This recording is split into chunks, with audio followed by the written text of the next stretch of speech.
There is a force within you that can break every chain, a power so mighty, so divine, that when it is activated, no disease, no matter how dreadful, can stand against it. I speak of prayer, but not the empty, routine whisperings of words said without belief. I speak of prayer infused with faith, ignited by purpose, and backed by the certainty of results. The kind of prayer that touches the throne of God, the kind that moves heaven and earth, the kind that reaches into the invisible and brings healing in a moment. Yes, in seconds. But understand this, prayer, to be effective, must not be timid. It must be bold. It must come not from the lips, but from the depths of the spirit. This is not about religion. This is not about ritual. This is about aligning your soul with the source of all healing. The power that created your body can also restore it. The intelligence that designed every cell, every vein, every organ, also holds the code to renew it. And you gain access to this divine intelligence through prayer spoken with conviction. When a man or woman believes, truly believes, the body responds. Science will call it a miracle.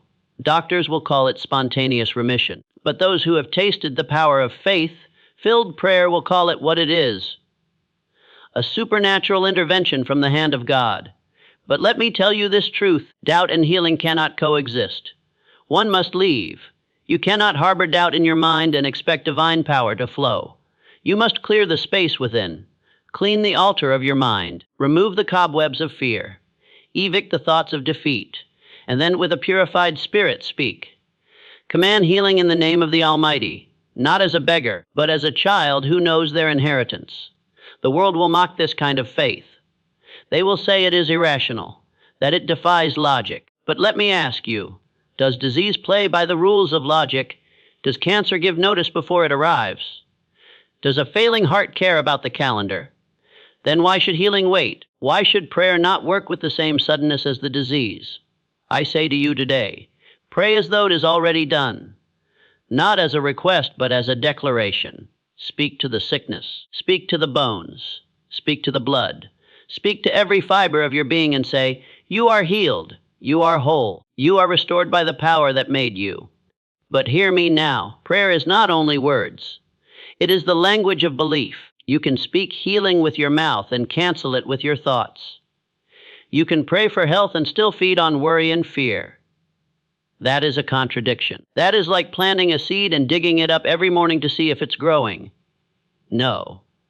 Plant your prayer and leave it in the soil of belief. Water it with gratitude. Shine the light of confidence upon it. And let the harvest come in its time, even if that time is right now. For with God there is no delay. What He wills can be done in an instant. History is filled with those who were given up for dead, yet through prayer stood up and walked again. It is not fiction. It is not myth. It is not wishful thinking. It is the reality of those who dared to believe against all odds. Let me speak to the person who has been told by doctors, there is nothing else we can do. That may be true in their world, but you do not live only in the physical. You are spirit, clothed in flesh, and the spirit is not bound by medicine. The spirit does not need pills or surgery. It needs truth, and the truth is this: you are not alone, and you are not hopeless, but you must rise. You must stand up on the inside, even when your body feels weak. You must refuse to accept the final word of man when God has not spoken His final word. There is power in the name you speak when you pray. Not just any name, but the name above all names. The name that carries authority in heaven and on earth. When that name is spoken with faith, the atmosphere shifts. Sickness bows. The body aligns. Cells obey. And what was broken begins to mend, not through human effort, but through divine command. But here is a secret few know: healing is not something you chase. It is something you receive, and the gateway to receiving is surrender. Stop trying to figure out how. Stop trying to calculate when. Just receive it. Accept it in your spirit, and it will manifest in your body. You say, but I've prayed before and nothing happened. Did you believe? Did you expect? Or did you pray out of fear, out of desperation? There is a difference between praying to escape and praying with authority. You must own the prayer. You must make it yours. Not a script, not a quote, not a tradition, but a declaration born of your own soul. A prayer that says, This mountain shall move. This pain shall leave. This disease shall die today. And when you pray, feel it. See it in your mind. Imagine the healing taking place. Visualize the cells repairing. Feel the strength returning. And hold that vision. Hold it until it becomes more real than the sickness. Until your mind accepts no other possibility. That is the place of power. That is where miracles are born. Let no one steal your hope. Not statistics. Not opinions. Not even your own past failures.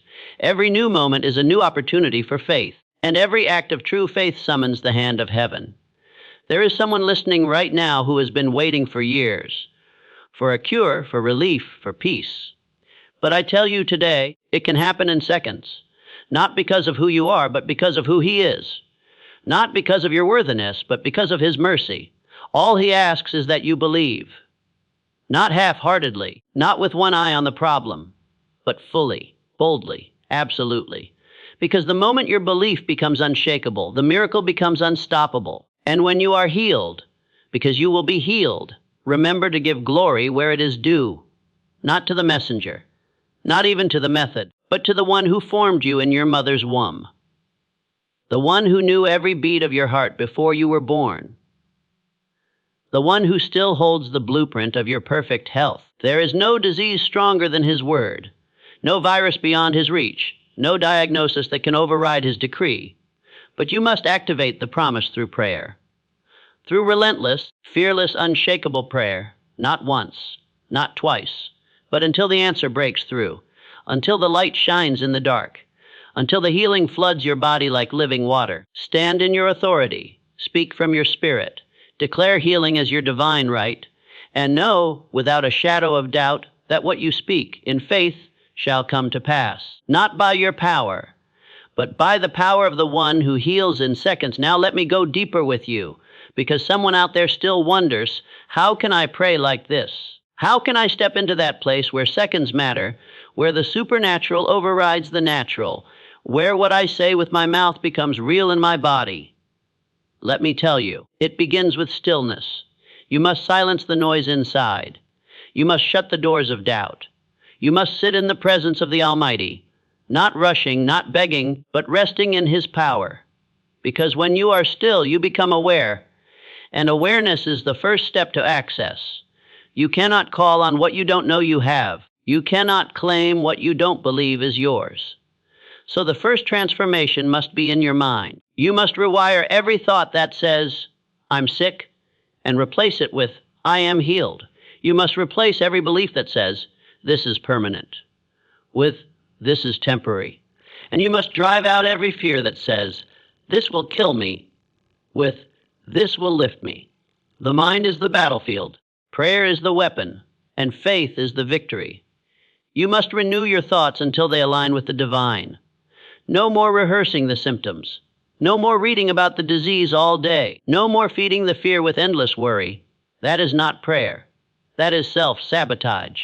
You must understand this. God responds to faith, not fear. He responds to certainty, not confusion. You don't have to be perfect, but you must be decided. You must make up your mind that healing is not just possible, it is yours. It is available, it is near, it is now. And when you get to that place, you will pray differently.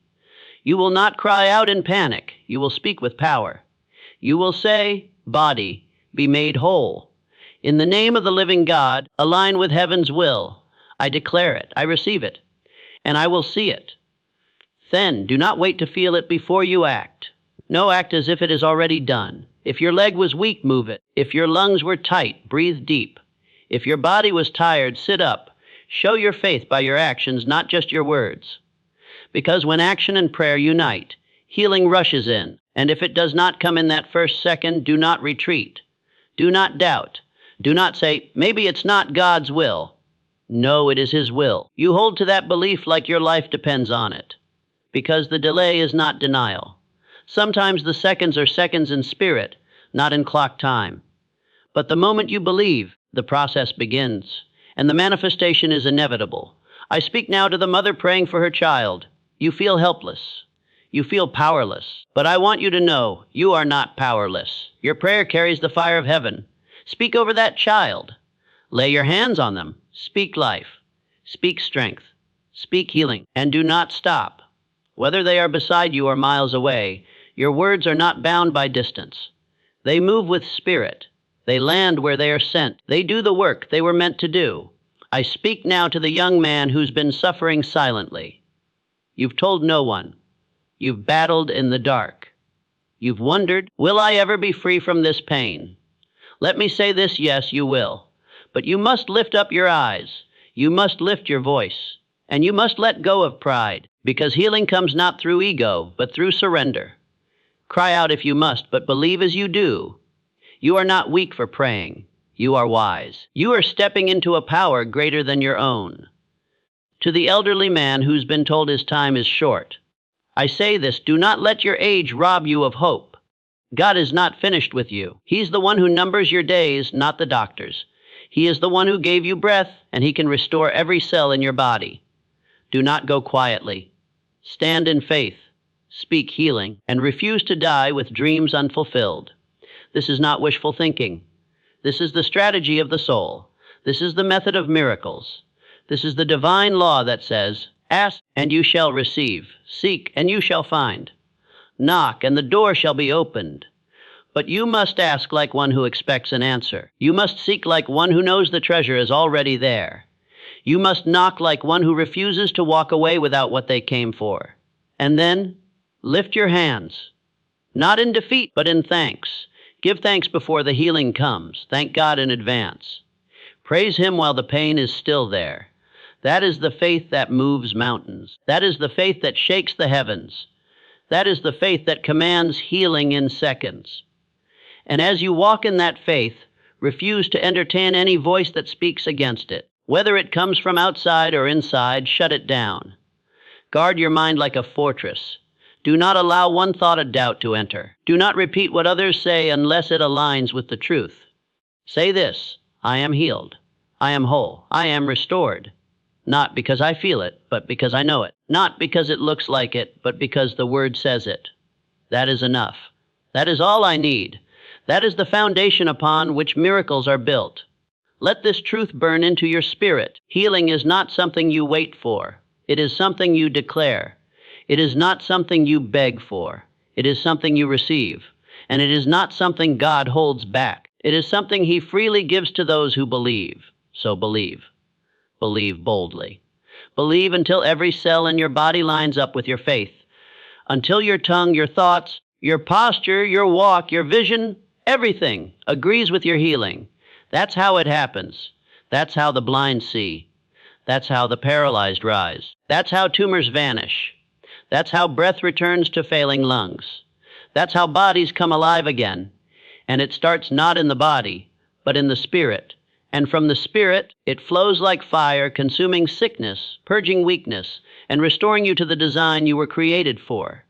So now I ask you, what will you do with what you've just heard? Will you return to the old patterns of doubt, or will you rise in faith like never before?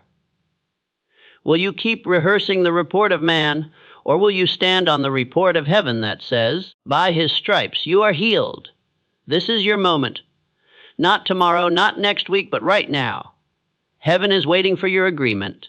The power has always been available. The question is, will you believe enough to speak it, to declare it, to receive it? Do not leave this message the same. Let your faith roar louder than your fear. Let your prayers shake the atmosphere. Let your belief be so fierce, so immovable, that healing has no choice but to obey. Because the truth is this, you were never meant to live in bondage to sickness. You were never created to merely survive. You were created to thrive, to be whole, strong, and full of life. And if you can believe that, even for 1 second, then that 1 second is enough to invite the miracle that changes everything. So stand tall. Speak boldly. Pray like it's already done. Because when you do, the power that created the universe will move on your behalf. And in that moment, yes, in that very second, healing will come.